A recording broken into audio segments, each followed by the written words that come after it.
Le changement climatique et ses multiples conséquences ne rendent personne indifférente. Aujourd'hui, toutes les communautés ou presque en souffrent. Consciente de sa mission de rétablir l'homme au cœur du développement tout en prenant en compte son cadre de vie, l'Église évangélique presbytérienne du Togo, EEPT, accompagne les populations à travers sa division de lutte contre la pauvreté DLP, des actions simples mais concrètes qui peuvent leur permettre d'inverser tant soit peu la courbe de dégradation continue de l'environnement.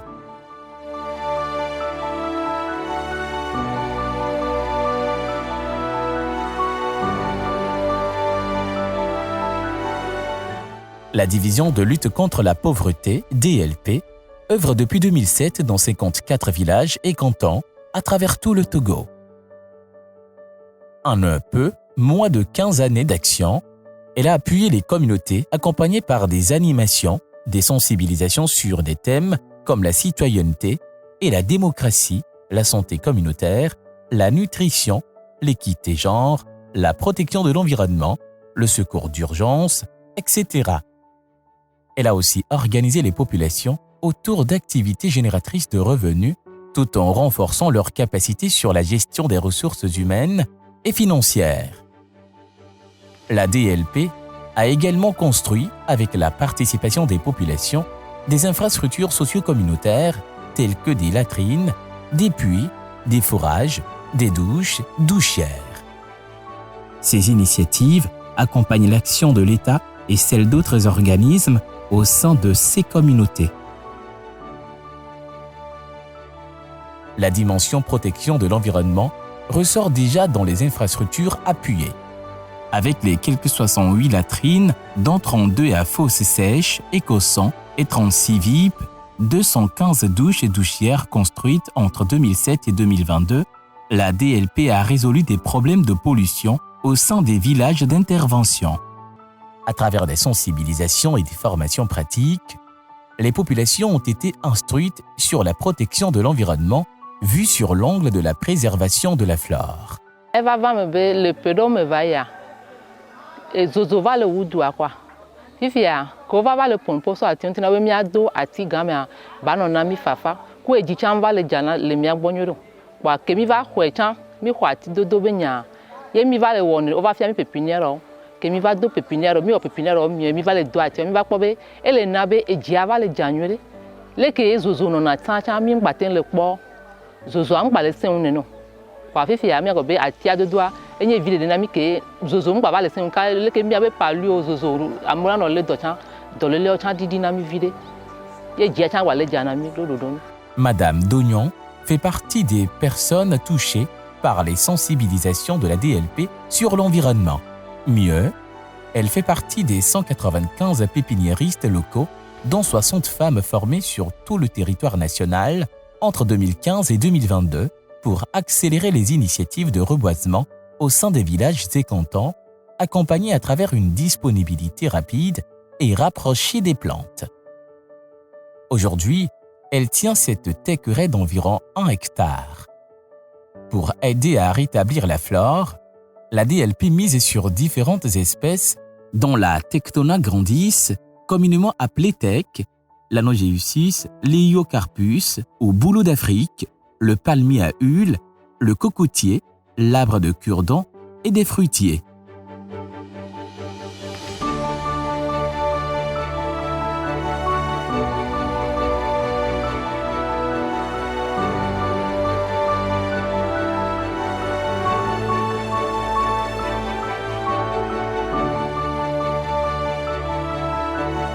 Dans ses premières phases d'appui aux communautés en 2007 et 2019, la DLP offrait des plantes de ces espèces directement aux populations pour stimuler le reboisement.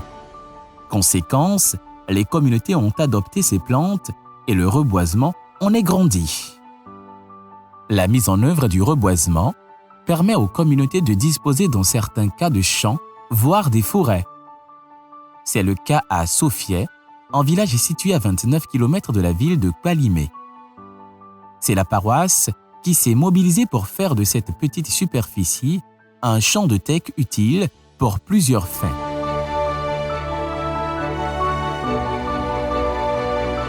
teƒe le kpɔ dzi ne mi le fie ke nye egbeɖeɖe sɔŋ ke mi vana mi wɔna dɔ kple ɖeviwo wotrɔ me ne wova mi dzrana egbea me mi le dzra egbea me ɖo le yie mi va ɖe susu mi bia be womadzi ati na mi ne miado ɖe fia ewɔ tsɔtsi kpo dzi ta mi mate ŋu do de ɖe o ta miado teketi ɖi wo yi wo ɖe susu wotsɔ atia wo ha atiawo va na mi wonɔ mia gbɔ wo ŋutɔ wonɔ mia ŋuti kple ɖeviwo keke kple mia ame kewo wɔna dɔ eye mia megaxowo mi ƒona ka mi kuna do ɖeviwo lé na atiawo ɖe asi womane ɖe doawo to ga keke ye mi do nɛ mi dze gɔme viɖe game yi ke nye atia do tutu eku ɖi vɔa ɖeviwo kuna ti kɔna ɖe atiawo gɔme ta mawo be miaŋgbe atiawo dze kɔa eva zu atsigble ŋutɔŋutɔ na mi ɖe ekpoa dzi ye nye atsigble yi ke le mia si fifi atsigblea nye vi ɖe geɖe na mi ŋutɔ elabe ke atiawo va ti fifia ede mia dzi le dukɔ me kple susu be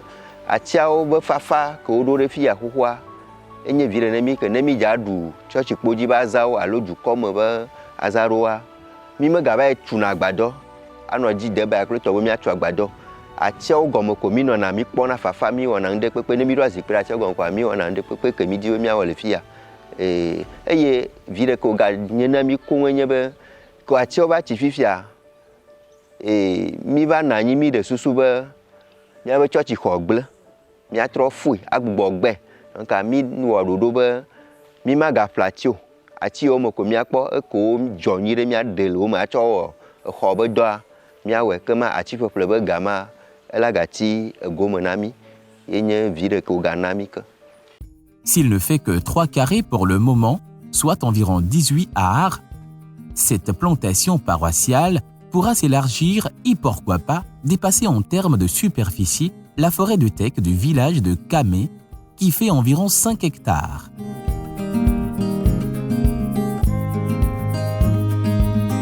Situé dans la région ecclésiastique sud-est de l'EEPT, Kamé a été accompagné entre 2012 et 2019 par la DLP. Lui, c'est Deko Soadan. Il est devenu exploitant forestier suite aux appuis de la DLP à sa communauté. Aujourd'hui, il a une part de cette plantation qui lui revient et qui lui rapporte de quoi prendre soin de ses proches.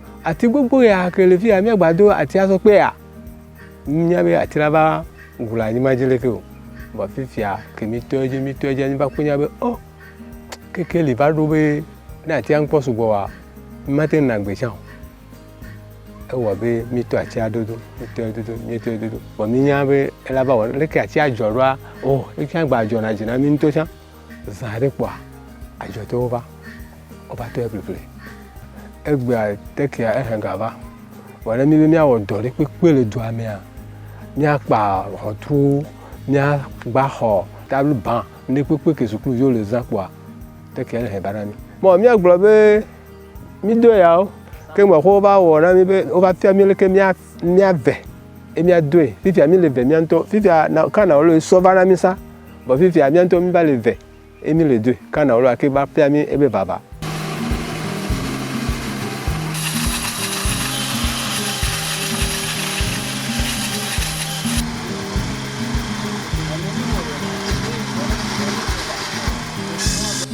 La disponibilité du bois est un avantage pour sa transformation. Dans cet atelier de menuiserie, le bois de la forêt communautaire de Kamé est travaillé pour différents ouvrages.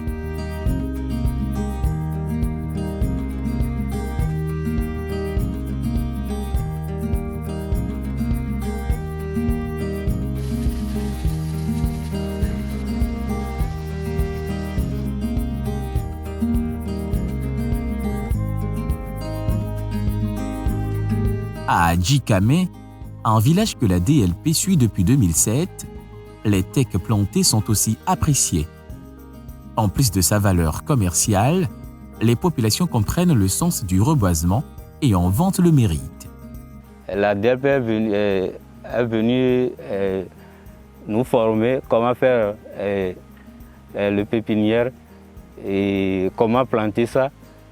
et nous avons suivi leur formation. Et comme il y a terrain, on a essayé de planter ça. Voilà, aujourd'hui, il y a un peu de forêt autour de nous. Nous avons planté l'arbre pour pouvoir protéger l'environnement. Et en cela, pour aussi avoir de l'ombrage et améliorer la saison des pluies de nos milieux. Joboy mi joboy. Nya gbo be manyo gbo. Alo me ne a. Ame koton ha le ko e. I de tro lentile ke vozoa. Mi ava fi mi jobo anyigban le a. Ne mi va fi mi jobo anyigban le zoa. Fi me mi avia e kwa le ma. Les formations de pépiniéristes sont données par les animateurs de la DLP.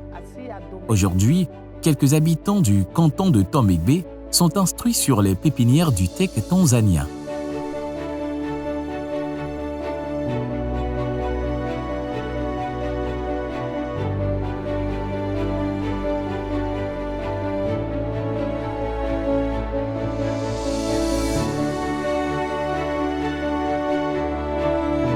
Et je viens par moment ici former la communauté en matière de l'utilité de l'arbre.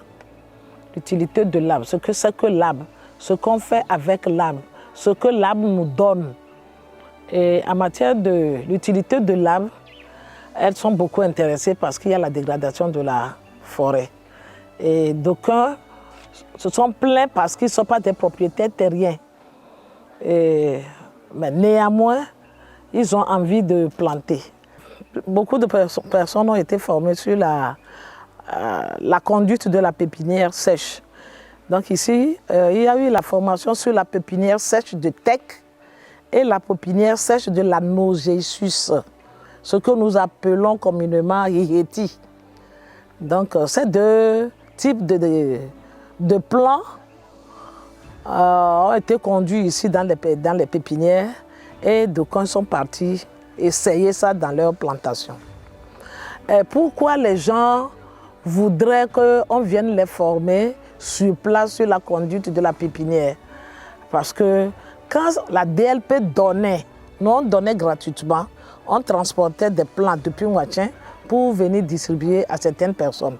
Ça ne fait que 10 plants, 20 plants, 10 plants, 15 plants. Mais d'aucuns ont besoin de planter sur des hectares ou bien 2 mètres carrés ou 1 mètre carré. Donc c'est là, l'initiative a été émue de la DLP de venir les former sur place pour que chacun puisse aller et essayer sa plantation. Donc c'est sur ça les gens ont donné des noms. Certains propriétaires terriens ont donné des noms comme pépiniéristes locaux. Et nous on a fourni des graines de Anogésus et des graines de TEC. Et c'est sur ça qu'on les avait formés. Et après la germination, certains sont partis planter. Les enfants sont également sensibilisés sur la protection de l'environnement. Il leur est donné des initiatives sur le reboisement. Nous en constatons des effets dans le canton de Gbavé. Ces plantes sont l'œuvre des enfants sensibilisés dans le milieu. Entre 2007 et 2022, la DLP a enregistré 163,52 hectares reboisés, sans compter des démultiplications faites dans les communautés. Cette production forestière et fruitière favorise une diversification de l'économie locale et contribue à l'autosuffisance alimentaire de la population.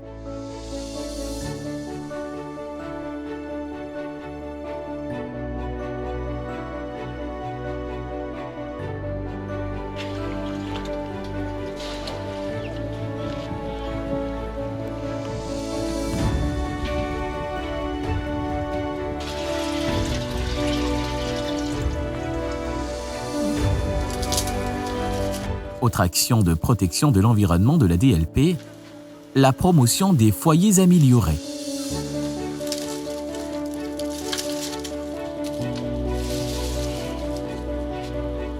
Les femmes préparaient sur 3 pierres.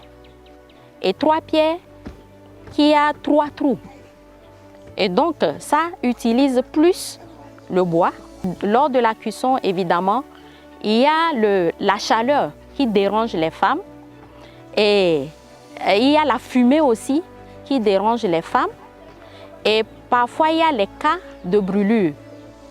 Il y a les cas de brûlure, il y a les cas d'incendie et ça affecte énormément la santé de la femme qui utilise les foyers à 3 pierres. Maintenant, comment arriver à préserver l'état de santé de ces femmes? C'est ça qui a amené progressivement à se dire si toutefois on peut amener les femmes à fermer 2 trous et garder seulement un seul trou.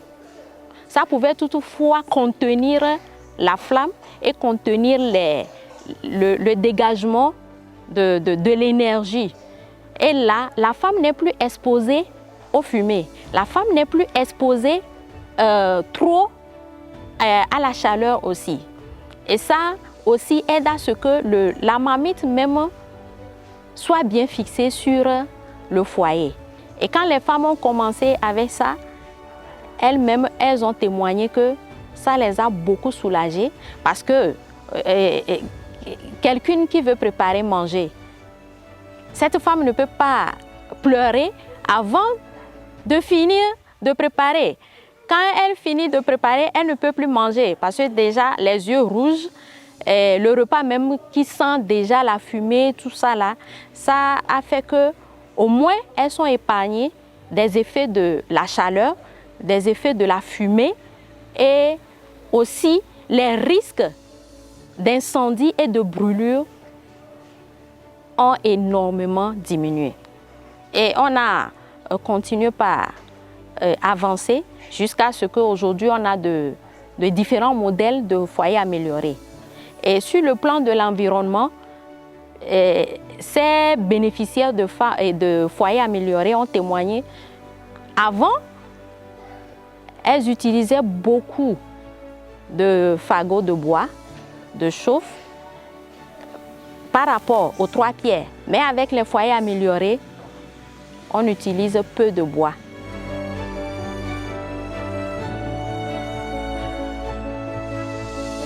La disponibilité du bois de feu améliore les conditions de vie de la femme par la diminution de corvées de bois. Les populations accueillent favorablement ces foyers et s'en servent au quotidien. Avec nos parents, on posait 3 cailloux comme ça pour me truffer, pour faire le repas. Mais maintenant, à cause de la DLP, elle nous a montré les foyers améliorés. On a fait ça, chacun de nous, les femmes après fait tout, on a fait ça dans nos cuisines là. Maintenant, on a avantage pour les bois.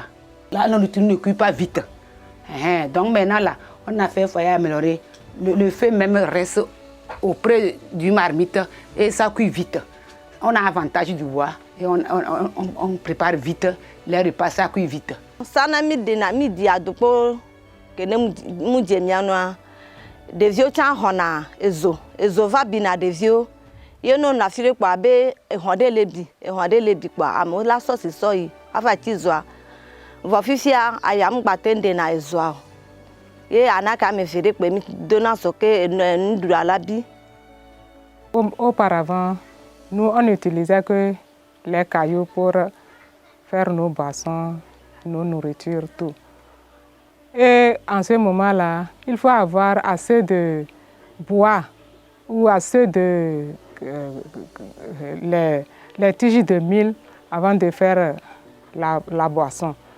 Mais actuellement, avec notre foyer amélioré là, tu trouves un peu de tige de fil ou bien un peu de bois, tu as fait, ta boisson est déjà cuite.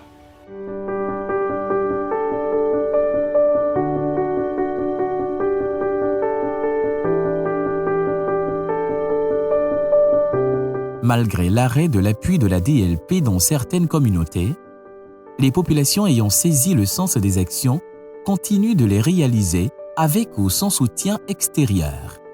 Après 2011, il faut dire que l'action DLP dans son ensemble a apporté un grand plus dans le village, un réveil, si je peux le dire comme ça, un réveil. Que ce soit au niveau de l'école primaire qu'il y avait dans le village, que ce soit au niveau du dispensaire du canton, que ce soit au niveau de la chefferie eux-mêmes, parce que quand il y a des manifestations sur le plan politique, c'est les femmes organisées en APF là, qui sont celles qui sont un peu visibles dans le village, qui marquent la présence du village, de par leur chant, de par leur organisation, de par la salubrité qui se remarque dans le village, parce qu'elles s'entretiennent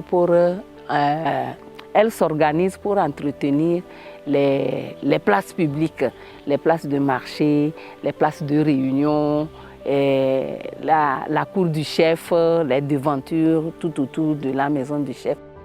Par ces actions, la DLP a réussi à fédérer les populations autour de la protection de l'environnement. Puissent ces actions se poursuivent au sein des communautés et que la planète en bénéficie pleinement.